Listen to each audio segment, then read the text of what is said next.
Yes, indeed, it's a beautiful day. I must remind you to pray. A chapter a day, keep all evil and vampires away. We are here to blaze the trail with positive vibration, and sending love across the nation. Our topic today is unity. United we stand and divided we fall. You know, Hi, to, how are you? and this segment we do have, of course, a very special Okay. guest. Sir Richard Wallace, the president of NEGRIL Chamber of Commerce, JAWI. Welcome to the show, Sir Wallace. Hi, thanks, Ken. How are you? I'm Good to be ble- here. I'm giving thanks for life, and I'm giving thanks to have you on the show. And of course, we welcome you with all our art, and all Thank across you. the world. The world are listening to us right now, and of course, we're proud to have you on. We Thank want. you. Thank you very much. I want to say special hello to all your listeners Great, tuning in right now. great. And our topic today is unity. And we talk about unity, united we stand and divided we fall. But in this segment, we're going to be just have a little synapse of you introducing yourself for us. Okay, my name is Richard Wallace. I'm the current president of the NEGRIL Chamber. I've been president for 3 years now. Yes. Um, I'm also the proprietor, the owner of the Boardwalk Village, which is a small hotel, Uh huh. and also the Boardwalk Shopping Village, which is a shopping mall in Negril. Great. We're looking at the Chamber of Commerce where we're having some. The pandemic is doing a mess to of course all across the world, and in business Yes. and tourism and all of that. Of course, we'd like to get your views and all of that, and tell us a little bit about how you look at it so far. What how you think we can come out of this pandemic, and what your thoughts? Well, um, obviously the pandemic wreaked devastation on the industry. As you know, the Negril, the airports were closed for some time in 2020, and it devastated the industry. People, almost all the hotels shut down and so forth. I mean, needless to say, I mean anybody who is alive today knows the effects of the pandemic because it's all across the world. It has changed the world and changed the way we live now, and so obviously we felt the effects of it here in Negril as well. The good news now is that since the airport reopened, it has trickled back, and now it is coming back even stronger than it was. I understand that we're having at least 30 up to 34 flights a day coming Mm-hmm. into Montego Bay Airport now, and the airport is packed. Mm-hmm. People coming in and going out. So people are traveling again, especially since the vaccinations roll out in America mostly. And I must say that the comeback that we've had is mainly from the US, Mm-hmm. because as you know, we're still not open to some of the other countries yet. Mm-hmm. Europe and Canada. Even Canada is still closed. Mm-hmm. So we all the comeback the tourists that have been coming back to Jamaica Mm-hmm. since the reopening have been Americans. Mm-hmm. So we're grateful for that, and that that can only get better. What is happening is that a lot of the people are going into the large all inclusive though, which Mm-hmm. for me, Negril is mostly small hotels, and Yeah. while we're seeing some business, we're hoping that it will improve as time goes on. But I believe the large hotels are offering discounts, a lot of discounts, and so they are getting the bulk of the business right now. Uh-huh, uh-huh. So sounds so good. In terms of businesses across Negril, and you're the president of the Chamber of Commerce for over 3 years now. Of course, the Chamber of Commerce have changed to business in Negril. What are your thoughts? What are the feedback that the business is getting so far? The support since this pandemic, is it affecting it in a massive way? Talk to us about that. Support. So the we have gotten some support from government. As you know, they had a care package, and they had a set cash and a best cash. We're best care program that they assisted. But the hotels, the businesses that benefited were the businesses that were registered and licensed and so forth, which is something that why we always encourage, Jamaicans who have small businesses in and around the area to get licensed, get official, get all the things that you need to get so that you can be, you can be recognized in situations like this, because obviously the government has to abide by certain protocols, and so and those who are not a part of the official system kind of get left out. However, there were still ways that they could benefit, but yeah, we got some support from the government, and obviously it wasn't enough, but we're not complaining because we understand the situation. Our country is not a rich country, and the pandemic has affected us greatly in many other ways. So we're not ungrateful, or we're not greedy. We accept what we got, and we are very thankful for it, because the government could have not done anything at all. So we do appreciate it, but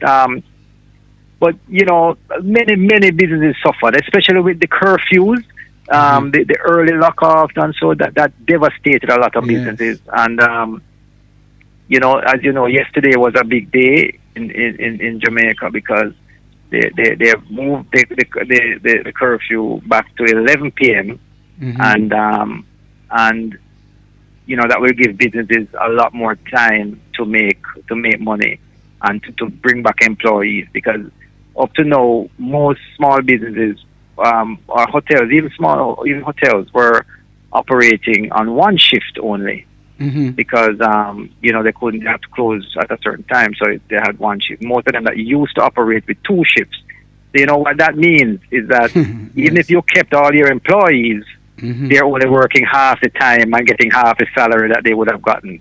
So we're happy that the shift is moving back to 11. Now we can open later. We can, bring back the two shifts, and hopefully things will come back. The small businesses suffered greatly. The restaurants and the supermarkets, the shops that are outside. The hotels were kind of okay because you didn't have to shut down your hotel. So once you had people inside your hotel, you could. Your restaurant could stay open, etc. But outside, everybody had to close by a certain time.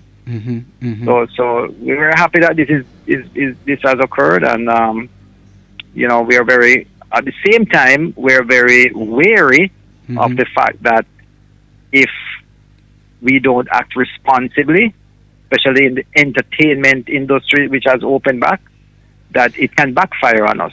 We can have a third wave, and with this Delta variant that's more contagious, we're only hoping for the best and hoping that they can exercise discipline and caution, and it sounds like wishful thinking, because we know how Jamaicans are, but what can we do? We have to say it, we have to say it, because if it happens, and I think the Prime Minister warned the country that, look, he's gonna free it up, but if things start getting out of hand, he's gonna have to take it back. So it's up to us now.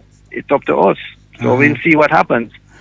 As you were touching a little bit about the entertainment, and that is also a business in the hotel, and especially in NEGRIL that we're looking at right now. The musicians, so much cut off for them because the entertainment, I don't know. I want you to shed some light on the entertainment.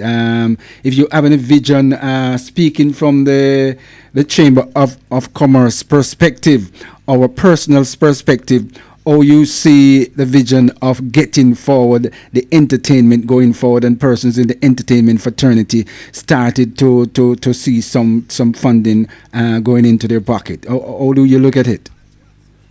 All right, so NEGRIL needs entertainment like how we need air to breathe. Exactly. It is a part of NEGRIL. NEGRIL, I am 100%. As you know, you probably know, we are in the entertainment business. My family owned Jungle Nightclub from 2001, and I was there for 16 years. So wow. So we know about business and about entertainment. We were the leaders in entertainment in Negril for many years, and we understand and we know the devastation that it caused, and we know Negril is not the same without entertainment. Exactly. And Because I would however, call it the entertainment pub. right. However, I believe the way, because we were having some issues before COVID, pre-COVID, with entertainment because of the noise abatement act and all these kind of things. And I believe this is an opportunity for us to fix these things and for us to realize what it takes now, because we kind of got a reset. The reset button was pressed, so we have a chance to not go back to the way it was. And I hope the entertainment fraternity will understand that it cannot go back to what it was before. We have to come back better than it was before. And what I mean by that is we need to be more disciplined, more organized. We need to be mindful of our neighbors and the situation and the safety of the spread of COVID and this kind of thing. So one of the things I would like to see for Negril is an entertainment zone. This is something that we have been asking for, and we had actually started to work on it in the past with the government. Because we need to take it to another level as well. We need to be able to create an entertainment facility in Negril that we can have larger events, up to 30,000 people or more, that we can host festivals and large festivals, not just reggae, but anybody from across the world that wants to have a music festival or any kind of festival in Jamaica. We should be able to host it in Negril. Somewhere that we can have events without any disturbance, without any some of the issues that we normally have during Dream Weekend, for example, is the traffic jam and the garbage on the side of the streets and the vendors, and the vendors are a problem, but the way it's done now on this roadside and all of this kind of thing, it's not the best way to do it. So we are asking the government to we have identified lands and everything. I believe the topic is back on the table now. That we need to put in a facility, invest in a facility. And notice I use the word invest, because whenever I know money is tight, and whenever you talk about any kind of upgrade or any kind of development, the first thing you hear is, oh, there's no money to do it. But exactly. I want to differentiate between an investment and a spend. Yes. Government tends to think of money like they're spending money. Yes. And a lot of times money is spent with no way of earning it back. But any investment that is made in Negril is an investment, because the money will come back to the government. Yes. After that, its money is spent. If we build a facility in Negril for entertainment, it will earn it back for Negril, not just directly through rentals and all of that, but even through indirect, through business, through taxes, and if how government gets back the benefit in the long run. Consumers, money will end up back in the government coffers. Yes. So there's no excuse for the government not to do this. If you have money, invest it, and you will make back the money that you spent and more. And it will keep earning. So that's why I think that we hope we come out of this, that we will get that facility fast tracked, and as I said, it cannot go back to what it was before, where you have people blaring music right beside hotels and other, and not in just hotels, but residences. There was a major problem, as with noise in Jamaica. And the Noise Abatement Act, it is still in the pipeline, or nothing has come forward as yet to get that settled? No. Well, the act is in place, and there are laws that have been enacted to deal with it. For example, they said one of the laws is that you shouldn't be able to hear the music from 100 feet or 100 yards. I don't remember what it was, but they have things, and it has to be at a certain decibel. So they have things in place, but the way the entertainment was being carried out. Uh-huh. You know, it was always an issue to abide by the law, and that is because, for obvious reasons, if you have the way Negril is laid out, right? You have 7 mile stretch of beach and 7 miles of cliff, and if you have an event anywhere on the beach, you're most likely you have a neighbor that is mere feet away from you. Yes. So how can you turn up your music and not disturb the person next door? It's impossible. It is impossible. It's impossible. Mm-hmm, mm-hmm. So physically there was nothing doing to avoid it, and that's why we said that, look, how is this done? Because this is not a new problem. The world is a very old place, and all the problems that we have in Jamaica, somebody else had this problem before. So how did they deal with it? And that's what we did research. And, there are other cities across the world, there are other towns, there are other areas that had this problem. And how did they deal with it? They just zoned it. You have the entertainment, areas somewhere else. Either you make this thing soundproof, or you have it somewhere where it's not an issue. So there are ways to deal with it. It's just that we as Jamaicans sometimes are not willing to embrace the changes. We want things to stay the way they are, and with excuses. Oh, now fitness to send go to school, and not go on, and this and that, and we make excuses when we're not looking for solutions down the road. We're not looking. We're not showing vision. That's one of the things that we lack down here. We lack vision in terms of long-term benefits and long-term goals. We just have too much of this today eat a food mentality and this hustle mentality. And that's why I think that's holding us back, I believe. So we need to look at those issues and work of them. As I say, vision. I think you touch on the right point when you talk about vision, because they say without vision, the people perish. Indeed. Exactly. The people that wrote our national anthem knew this, and that's why they put it in there. Give us vision, lest we perish. Yes. And it is so true. Yes. You cannot be doing things now that yes, you will for instant gratification, and at the end of the day, your children and grandchildren are gonna pay the price for it. It makes no sense, or they're gonna not have the benefit of it. Absolutely. Because that is why, and that is why I believe us as Jamaicans, somebody has to sacrifice. Absolutely. And you my parents taught me that nothing good comes easy, and you have to sacrifice for things to happen. So, but nobody wants to sacrifice. Everybody wants to reap now, and that is why we have a lot of the situations that we have. Yes. It's a pleasure to have you on the show today. And in case you just joined us, you're in tune to Blazing FM. Our special guest right now is Sir Richard Wallace, the president of NEGRIL Chamber of Commerce, and he's here with a wide knowledge and of experience. And over the years, he has been in NEGRIL, Jamaica WI, and he's an entrepreneur. Over how much years now have you been doing business in NEGRIL, Sir Wallace? Yes, sir. Thank you. And for your knowledge, persons out there, entrepreneur, listening to you right now, some persons feel like giving up. What can you say to some of those persons now to inspire, to motivate some entrepreneur out there right now? What can you say to that person who feel like giving up? Let me tell you, my family, I'll share a little personal story. Yes. My family we weren't born into money, We weren't born into money. My parents, it was education that got us out of poverty. My mother and my father. My grandparents were poor.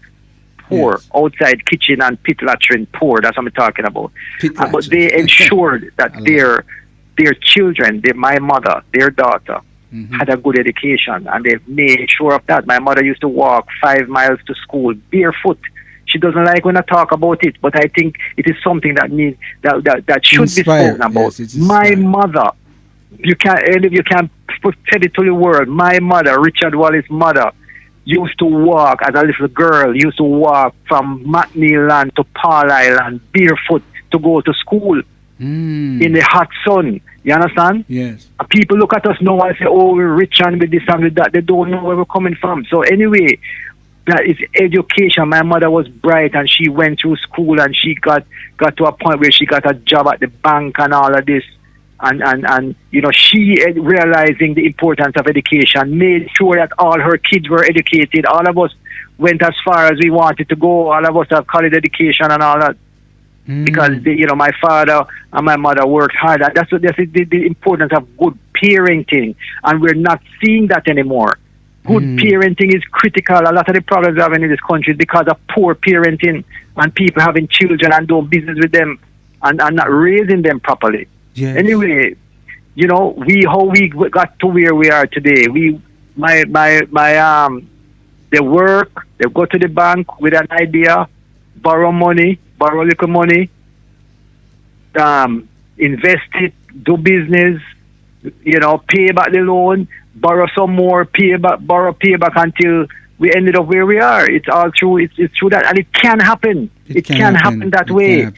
I'm saying we are living proof that it can happen. Yes. It's not just. I know sometimes people look out there and it looks hopeless and but it's not easy, you know. Ken, I'm not saying it's easy. Yes. It is not easy. There are many times when we feel to give up. Enough time you get fight from your own. Sometimes you know you're so depressed and you know when you hear sometimes you feel it's not easy. It's not easy. But nothing good comes easy. Nothing good comes easy. Absolutely. And what I always say too, the darkest part of the night is just before dawn. So whenever you feel like, boy, this is it now, boy, it don't make no sense. You know, just think that, listen, maybe if I hang on a little longer, yes, I will turn the corner and things will get better. Yes. But having said all of that, in business, you have to identify a niche. Whatever you're doing, you have to look at it. You have to examine what you're doing. Uh-huh. And I tell people, you have to try to have a competitive edge. Uh-huh. What is your competitive edge? For example, I have a restaurant on the beach, right? Negril Beach is 7 miles long. Yes. There are hundreds of restaurants on the beach. Why would a person come to my restaurant and not go to the one next door or the one further down? Mm-hmm. What is the difference between my restaurant and that one? And that's where you have to start thinking. Mm-hmm. Sometimes it's a physical location. Sometimes it's the service that you provide. Sometimes it's the way you cook your food. Sometimes it's the way you place. You know, you have to figure out something that's unique and yes, that will separate you from the rest. Yes. You know, and then you have to market it. You have to make sure that you cannot give up. Yes. Setting up a place and then, you know, fixing up a nice business, whatever, whether it's retail or restaurant or whatever.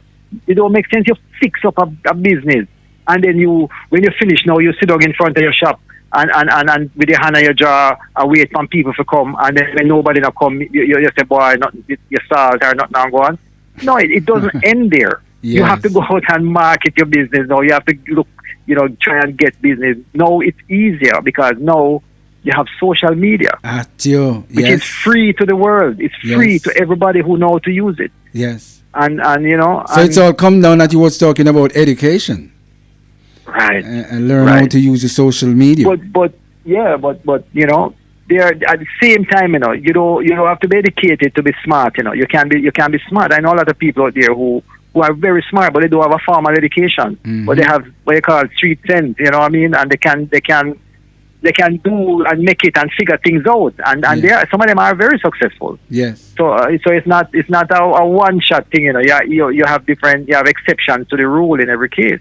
I like how you put it. I like how you put it. Yeah. It is a and package. there are things out there to help. The government have good policy right now. The Exim Bank. I was in a meeting just yesterday. The Exim Bank has millions of dollars, billions of dollars that they are begging people to borrow.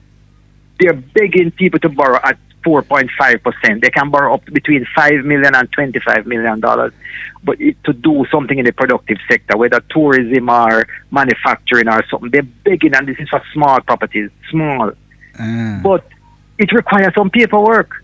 It requires paperwork. Nobody not going to just lend you money like that. If you don't have no records, if you don't have no license, if you don't have no TCC, you have to have. So you have to just make up your mind and say, look, if you're gonna do business, you might as well just get it to that level where make it legit, get all your documents, get all the things. It made hard, you know. Yes. But if it was easy, everybody would do it. Exactly. You understand? So, They say if wishes were horses, beggars would ride. You understand? So it's not easy. So if you going into business and you want to be able to benefit from all these things, figure out a way to get there, get to that level where you can access these benefits, these things. All the linkages program that they have, all the programs that government have. The one thing that stopped Jamaica, you see, you know where it stopped? When it's time to apply, when it's time to submit documents. Nobody can find the document. They want financial statements, 3-year financial statements and all of that. Nobody can produce that because most Jamaican small businesses, they operate informally. So they don't have any books, they don't pay no taxes, they don't do nothing. And that is what's holding back a lot of people. I mean, I know it sounds simple. It's not simple. I'm not saying it's easy. Exactly. But if you really want to grow to a level, if you really want to expand your business, then you have to think about these things. You have to think about getting to that level where you can access loans, you can access benefits. Yes. You can, you know. Yes. Every industry, like the tourism industry, you can, if you're licensed with TPD, so there's a lot of benefits that you get. A lot of benefits. Yes. You can, you know, so, but it's just to get there. I know it's hard for a lot of people, but that is my advice. You know, try and reach it. Try and get to the point where you can have your business at that level. You know, that way you can access loans. Because if you want money to borrow to expand, unless money no drop from the sky, and unless you do something illegal to get money. Yes. But if you really want to grow your business, you have to access financing. Yes. And the only way you can get financing is unless you have documentation. You have to have bank accounts where you lodge money to every week or every day or whatever. You have to show record. You have to do all these things. And these are some simple things. You know what the first thing I would say to a business person? Open a bank account and lodge money to it every day. If not every day, every week. And what you do, even if you draw it back out, but lodge it and draw it back out the next day if you have to spend it back on your business. But once, if a bank is considering to give you a loan, the first thing they want to see is a record. If you have a bank account that show that you earning this amount of money every month, that is when you start looking at you to give you a loan. Sometimes you don't have to ask them. Them call you and say, them notice you're this and that, and they want to offer you a loan. They want to offer you a credit card. These kind of things. So we need to get, yes, you're going to have to pay taxes. Yes, you can be audited, but that's a part of life. If all of us don't pay taxes, then how the country run? How the government keep the road clean? How them fund the hospital? We all have to pay our fair share. Yes. You know, so that is my advice. You know, get, at least if you don't have a bank account, open a bank account. And even if you have a bank account, use it. Lodge money every day, or every week, or every month. If it's monthly you get paid, make sure you lodge a check, even if you have to draw it back. But show some kind of track record. That's what the bank's looking for. Wow. Knowledgeable advice. Knowledgeable advice. And persons like you, it's a beautiful thing to have you on the show today. A lot of persons must be catching on the edge of their seat right now, taking out their pen and them paper to get some information from Sir Richard Wallace right here on HOTTFIREBLAZING Blazing FM. And it is very encouraging, Sir Wallace, because when you talk about documents, a lot of small businesses in Jamaica, they can't find the documents. They would like to get some loan, and when they go to the bank, they are not qualified because the documents are not there to show, and the track record is not there. And so pointing out these things right now, it is really relevant what you're saying. And when you was talking about, of course, the business not giving up, you have to have the resilience, and what you say, you can't give up. You have to have the resilience, you have the documentations, and you have to be determined in what you're doing, and you have to love what you do. And those things are very, very important indeed, Sir Richard Wallace. And looking at, of course, you right now, where your status and where you stand, a lot of persons, you say, must be looking at you and say, you have this and you have that, but they don't know where you're coming from. And Absolutely. they don't know the hard work that you put in, because hard work brings success. And we need to, as the Bible says, working smart, sir. Let me interject here. Yes. Working hard alone is not going to get you success. You have to work smart. and you Definitely. have to do things a certain way in order Definitely. to achieve success. Definitely. Because it's not just because you can get up every day and be digging a hole, and you're working hard, and you're sweating, and you're tired at the end of the day. But you're all you're doing is digging a hole, Yes. and that's metaphorically, you know what I mean. Yes. So it work. You have to be willing to work, but at the Great. same time, you have to work smart. You have to know what you're working towards. You have to be working Great. smarter, not harder. Great. You know. Great. So yes, everything else that you said is absolutely correct. But working hard alone, Is if not you're it. working at the wrong thing or you're working hard doing things the wrong way, you're Mhm. not gonna achieve success that way either. Great, great, great, great, great. Well, you are a living example for all the persons right now across Negril and across Jamaica, because where you reach, right where you're at right now, of course, the plaza that you're at, and of course, tell us a little bit of synopsis before we wrap right here on this very, very important interview right here. Tell us where you're at and what it's all about for the business right there, the plaza. Talk to us about it, a little bit about it. I'm sorry. I'm sorry. I didn't hear the last part. What do you want me to talk about? Talk about, I want you to talk about a little bit, just to inspire persons out there.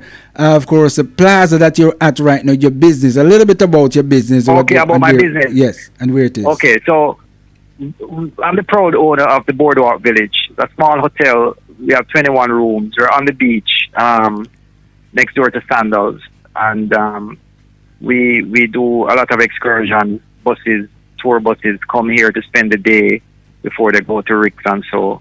And we have rooms. You're home to Jamaicans as well. You don't have to be a foreigner to enjoy Boardwalk. We have a restaurant that's open every day. We do grill lobster on the beach. We have a lobster grill that we do live lobster. And we are getting pretty famous for our fish. We do a very good fish meal here. Mhm. And we've been home for 10 years. Wow. And this is fairly new. My family's been in Negril since 1974, 75, somewhere there. When my dad came to Negril, there was no electricity on the west end. It was just a dirt track around there. You know, the dirt track with the two wheel marks and the bush in the middle, the grass growing in the middle. That's what West End was Yes. when my dad came to Negril. Very long time. And That's a very long time. Long time. Yeah, I remember as a child going to Manning. We used to come to Negril and work in the restaurant and on the construction site, and we used to swing bucket and all them things in on the construction site. But yeah, so so Boardwalk is fairly new compared to the other businesses, because Mariners Inn on the West End, that's where my dad started out. Uh-huh. It's now called Negril Escape. Okay. We also own Negril Beach Club for a few years. We sold it back, and then we own the Jungle Nightclub, and then we own Boardwalk after, and then the Plaza. So we also have the Boardwalk Shopping Village. So there's the Boardwalk Village Hotel and the Boardwalk Shopping Village, which is we have about 30 shops there, including NCB. The new NCB branch there, Hilo, is opening in September, they said. And we have a pharmacy, we have gift shops, we have restaurant. Matthew's restaurant is there, which is very popular. We have Pepper's restaurant. We have a doctor's office. We do COVID testing there as well.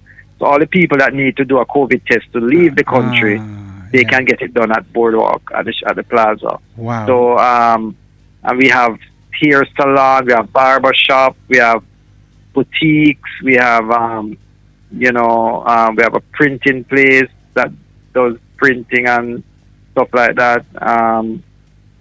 And we have a dentist. We have a wedding store. What do you know? Yeah, so it's uptown. It's on the boulevard, and we're trying to create an upscale, clean, safe environment for Jamaicans and tourists alike to be able to enjoy. Yes. We have a pastry shop there as well that does a lot of the finest pastry. Wow. We have a pizza Italian restaurant. We have a popsicle place that does popsicles.